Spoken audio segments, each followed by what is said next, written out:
Welcome back, On Guard Army. Today we are going to be going over a Greninja deck profile. This is a new deck coming out in the Twilight Masquerade set that is basically a rebirth of Rapid Strike Urshifu VMAX. The Greninja has a really solid first attack as well, that for 1 water energy does 170 and lets you search your deck for any 1 card and put it into your hand. And the second attack is Gmax Rapid Flow, or Duplicate's Barrage. This is discard 2 energy from this Pokemon, and this attack does 120 damage to 2 of your opponent's Pokemon. This is 1 water and 2 colorless, so you can discard a DTE and do 100 to 2 instead of the 120 to 2. Or you can manually attach several water energy to go for the full 120 effect.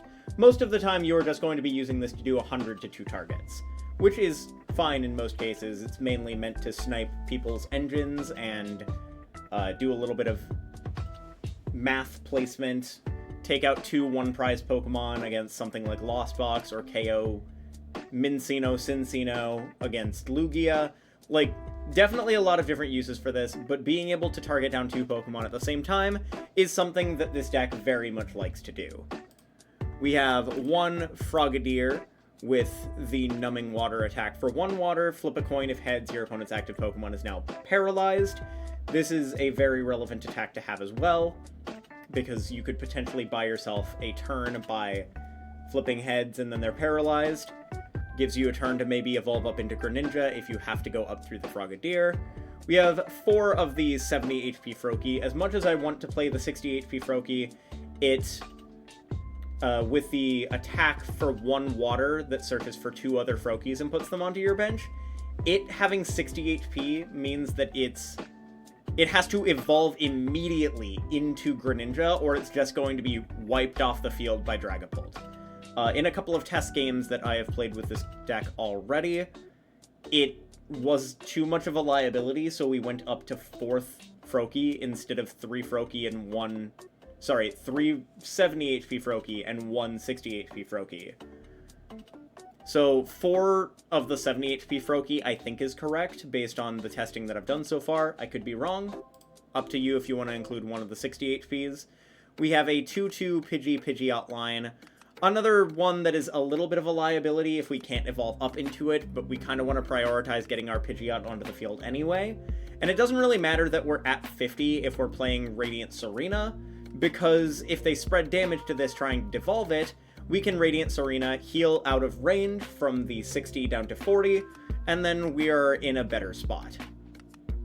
We then have a 1-1 Bibarel, because this one's one that they can't really Devo TM us out of. We can evolve up into the Bibarel, and this has been super solid to be able to do. They spread 60 and try to Devo TM it, then we bench Radiant Tsareena, heal 20, and suddenly they can't Devo TM. If they Devo TM trying to just hurt our engine and force us to use another candy, we can just evolve back into Bibarel. We've got 1 of the Bloodmoon+Ursaluna+ex. This is basically Radiant Charizard, but as a 2-prizer colorless Pokemon. In the late game, this is very solid to swing with. Once they've taken about 4 prizes and we've put damage on the field, we theoretically could have gone Greninja, hit something for 100 with the Barrage attack, and snipe one of their 1-prizers on the bench, putting them to 100. Then we swing for either 220 or 240, depending on the point of the game that it's at, to do 320. This has been super relevant against Dragapult, being able to hit active Dragapult for 100 and then snipe a benched Dracoloak, and then go up with Ursaluna at 3 prizes remaining, attach DTE, and swing for 220 for the 320 knockout, has been super nice. I've liked it in testing a lot. I feel like it's needed because it makes up for the lackluster damage that Greninja has. Then we've got a Rotom with the instant charge ability. This is a great consistency card in the early game, as well as something that we can use for a Seal Stone on to search for an additional piece. We have Lumineon to be able to search out any of our supporters throughout the game. This is great for if we start Ultra Ball but no Arven, we can still grab Lumineon for Arven for Buddy Poffin, and for a Seal Stone, and get ourselves set up. We've got 1 Manaphy because there are still snipe attacks, including Greninja, so we want to be able to protect our board while we're setting up. And Radiant Tsareena is our Radiant of choice here. This deck doesn't really need a Radiant to function, so having one that lets us get out of range of Dragapult, which is going to be the best deck in this upcoming format, being able to turn what would be an unfavored matchup into a 50-50 matchup with one Radiant inclusion is super good. Radiant Tsareena, I think, is going to see play in a lot more decks going forward, including some Dragapult decks in order to tech for the Dragapult mirror. I think that Radiant Tsareenas are going to be very good into this format, and I would recommend getting one for yourself now. Then we have 4 Arven. Search your deck for an item card and a tool card. We don't play that many tools, but it's so relevant to be able to search our deck for an item to get set up. There's definitely an argument for going down to 2 Arven and 2 Irida because of the amount of water Pokemon that we play. Or even like 3 Arven, 1 Irida maybe. I'm definitely considering that, but for now I'm just staying pure consistency with Arven because it's 4 outs to 4 Seal Stone, and 4 Seal Stone is great for getting set up. We're playing 3 Iono.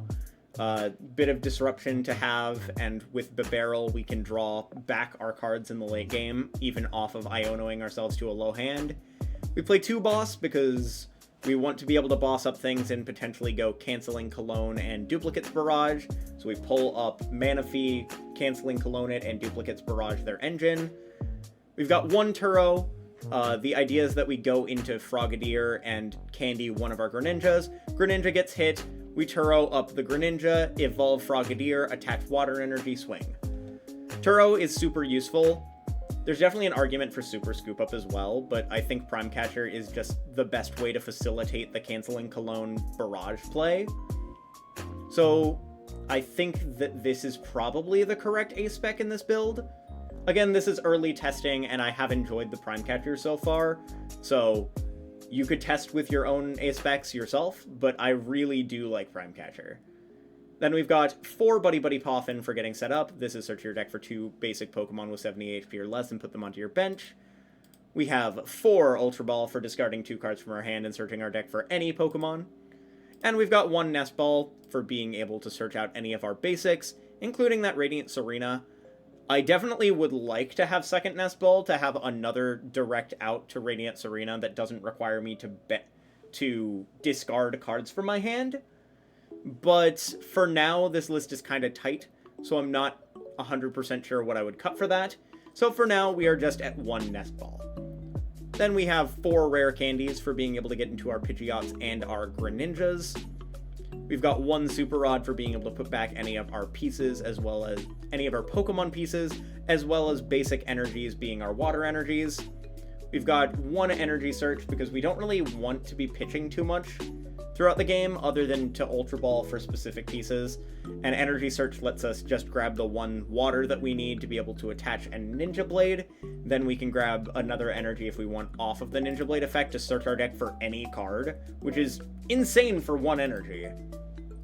We play Enhanced Hammer because Legacy Energy is coming out, and it can also help us to remove, like, Gift Energy or Mist Energy or something like that. I mean, I guess Mist Energy isn't really that relevant, but removing Legacy Energy and Gift Energy against Lugia is one of the only ways that we can keep them from just, like, actively drawing a ton of cards. So I think Enhanced Hammer is necessary in this build. A lot of times in other decks that you're not going to be facing against something that plays Special Energy, most of the time we'll just end up pitching this Enhanced Hammer, but it's a great option to have with the amount of decks that do play Special Energy in this format. Then there's Canceling Cologne. This is what we are going to use to turn off Manaphy. It can also be used to turn off things like Klefki if they happen to start it, and we want to be able to use Luminesign or Instant Charge. Could turn off Block Lax. It could turn off Block Snorlax, so we can retreat. That's another relevant one. It helps in the control matchup. So we've got Turo, Prime Catcher, and Canceling Cologne all as outs. Then we have Lost Vacuum for being able to remove a tool from our opponent's Pokemon. Counter Catcher as an additional Gust when we're behind on prizes that is searchable off Arven. Prime Catcher for a switching effect plus Gust effect. This is great paired with Pidgeot because we can Prime Catcher into Pidgeot, retreat into Greninja, and then Duplicates Barrage, which I love. And then we have 1 Seal Stone for being able to search our deck for any card off of Rotom or Lumineon. Technical Machine Devolution for being able to hit something hard, or not particularly hard. We hit it with like Duplicates Barrage in the active, or we put damage on some bench stuff. And then we can devolve them and then take the KOs after that. Or if they've used up too many candies and have been forced into an awkward spot, we could always Devolution TM them and hope that they don't really have a response past that. Then we have Lost City. This is great for being able to remove their engine entirely. Lost City or Collapse Stadium would be the stadium here. I would personally just pick one stadium. So right now I'm running the Lost City, but there's definitely a solid argument for Collapse Stadium instead. I would consider that definitely over this for being able to clear our Rotom or Lumineon off the bench. But I do like Lost City for if we go more aggro with Prime Catcher, Canceling Cologne, and try and Lost Zone their engine, we can keep them from getting set up completely with Lost City, and they won't be able to Super Rod back in those pieces. Then we have 6 Water Energy, which is plenty of Water Energy across the course of the game to be able to attach and Ninja Blade. We could also theoretically attack with Aqua Return and shuffle this Pokemon back into the deck. And then we have 2 Double Turbo Energy, which in most cases we are going to either search off of Quick Search, or we Ninja Blade, search for the DTE put into our hand, and then attach and use the Duplicates Barrage. I am really liking this deck into this format. It seems really solid into... It's about a 50-50 into Dragapult, and it just beats Miraidon, and Miraidon seeing an uptick in play due to Lugia coming back with all of the, like, Carmine that it has, Legacy Energy, and also just, like... all of the assets that... I don't know why I just blanked there for a second. Apologies. They get Ursaluna Bloodmoon. That's what I was thinking of. That's the piece that I was missing to say. With Lugia getting so good with Ursaluna Bloodmoon, Carmine, and Legacy Energy, Miraidon is going to see a huge uptick in play to counter that. So Greninja EX becomes a huge counterplay to that deck in particular. So you can beat Miraidon, take a solid 50-50 to Dragapult, and then, although Lugia is a bad matchup, it is still winnable. The only thing that they can actually one-shot you with is Cinccino, and you can go Duplicates Barrage and KO both Cinccino, Mincino, which is nice. And then after that, you two-shot Lugia, and you one-shot Ursaluna and Iron Hands, which are like their 2 other attackers, other than maybe Ogerpon Wellspring. I think this deck is solid into this meta. It's definitely... It takes a few polarizing matchups, but also has some very, very good matchups. And I think it's very much a good consideration into this upcoming format. And if you're going to NAIC, a consideration for NAIC as well. It's definitely one of my picks on my list for NAIC. I'm not 100% sure if this is going to be what I bring, but I do enjoy it a lot. If you like this video, if you have any other decks that you want me to cover on the channel from Twilight Masquerade, please leave a comment below, like and subscribe if you like the video, and I will catch you later.